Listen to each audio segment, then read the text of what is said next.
Whew, what an episode for being pretty damn chill 95% of the time. The most drama we were experiencing was a little envy, little jealousy from Lily, but all things considered, a nice slow down episode, chill us out after the excitement and the fear that the previous battle and just whatever the hell you want to call that situation took us on.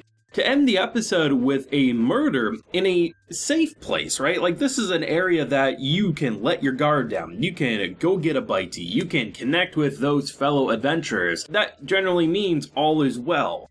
And the fact that you end not only just with a murder, which we see it, like it happened, it's not just a rumor, like we literally saw it happen. And that's bad enough, but when they drop a familiar name and you have Belle and Lily just look dumbfounded like there's no way they would murder someone, but I mean, what we saw, I mean, there's only two ways, or a couple of ways that you might be able to get out of that situation. One, wasn't actually a good person, maybe mind controlled, or something maybe we can't quite expect. But either way, I mean, I wasn't quite expecting this episode to heat up at all. I thought we might even have a couple more slower episodes. You get in this episode the whole idea that the prophecy was fake, it didn't come true. We know the prophecy will come true eventually, it's just obviously, when you deal with a creature that starts turning you into, like, a vegetable, of course you think that's the prophecy coming true, and then our new little rabbit's foot over here ends up saving the day. All things considered, they're viewing it as all's well that ends well, right? Everything's fine, they don't need to worry about it, but we know eventually, the deeper they go,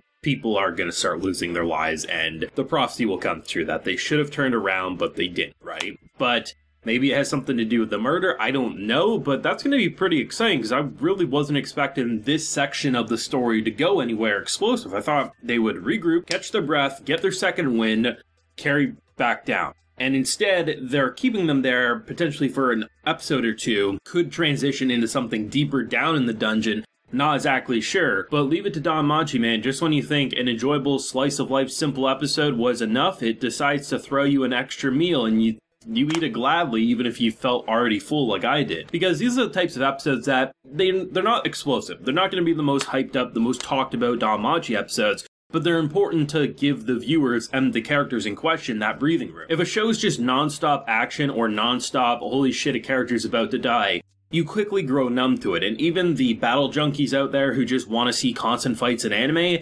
eventually they're going to start criticizing with a fine-tooth comb because the battle starts getting boring from their point of view. And that's because if you don't have breathing room, no matter how well animated, no matter how intense the situation is, you eventually grow bored. So an episode like this, after literally dealing with something that nearly killed each and every one of them more than a couple of times, it's important to say, we're in a safe haven, we can catch our breath, and to just kind of remind us just how far Belle has truly gone, which I've been complimenting all throughout the previous battle. But it's nice to have the characters now have witnessed just how strong he truly is, and have them just call out the individual things like, holy shit, like I knew you were strong, but I really didn't realize how strong. And throughout the entire episode, you have Lily who wants to have a conversation with him. Obviously, you know, there's a little bit of feelings there. There's a little bit of chemistry from her point of view. And the fact of the matter is she feels a little jealous, a little envious that people are continuing to take time away from her and Belle. And she wants to tell him all this information, you know, learn about what he went through when he was separated. And then when she hears about that he got a new rank title, I mean, she pays an arm and a leg so that she could be the first one. And obviously we see, in a comedic way, it doesn't quite work out, and you get a little sweet moment at the end. It's a bit of a shame because quickly into this DanMachi season, I had so many people, like, episode by episode tell me, oh, they skipped over Belle's new title. Here it is. Even though it's not, like, the biggest spoiler or anything, this is why I always say, you can't say for sure something's cut from an anime until you see the full product. They could just rearrange it to have it pop up at a different moment, and that's what I like about anime adaptations, is that they have the flexibility to make things crafted in a certain way, and showing it in this episode I thought was actually quite brilliant. So that's why I say, like, if anything appears to be cut out of, whether it's DanMachi or any show I'm covering, hold it back, or at the very least give a spoiler warning, because you never quite know if something's truly gone until you reach the finish line of an anime season. And, you know, the last thing I want to hear is about, you know, a character dying off screen seemingly, and they don't, you know, end up showing it in the anime, and then I get a big comment telling me about it, and then 2 episodes from now we get a flashback to what happened, right?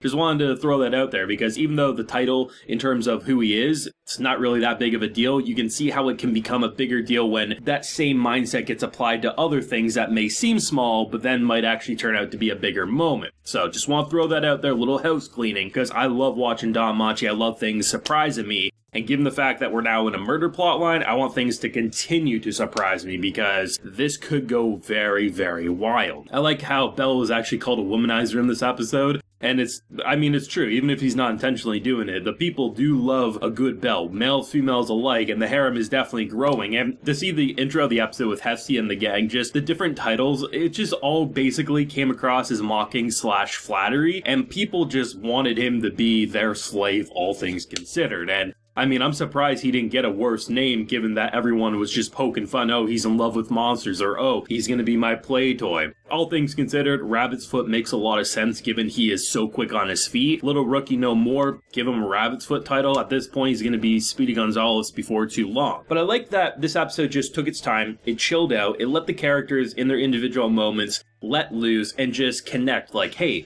what happened with you when I was gone? Well, what happened with you? How is the leadership capabilities and the tactician abilities of someone who's never really done it before, right? Just kind of getting that connection, because if this show is just constantly going deeper and killing monsters, yeah, it could be fun for a few episodes, but you don't really care about the characters at that point, so who cares if they truly die other than a visual grotesque moment? These types of episodes and the numerous episodes over the previous DanMachi seasons are what make us connected to the characters. And I'd say by season 4, even if not every character is as fleshed out as Bell has become, and, really comparing where he started out in season 1 to where he is by season 4, it's night and day. But at the very least, I feel like I'm enjoying all the characters on screen, even some characters who initially I thought were just kind of a little boring. Now, characters like Lily, I'm actually really interested in her personal growth story and where it goes, and seeing characters cut loose, get drunk, and let their guard down for a little bit. It makes sense after the hell they went through when they thought they would never see the light of day again, and now they get to have fun with their friends on kind of a day-off adventure. All things considered, with what we've seen of Season 4 so far, it's already feeling like it could easily be the best DanMachi season, which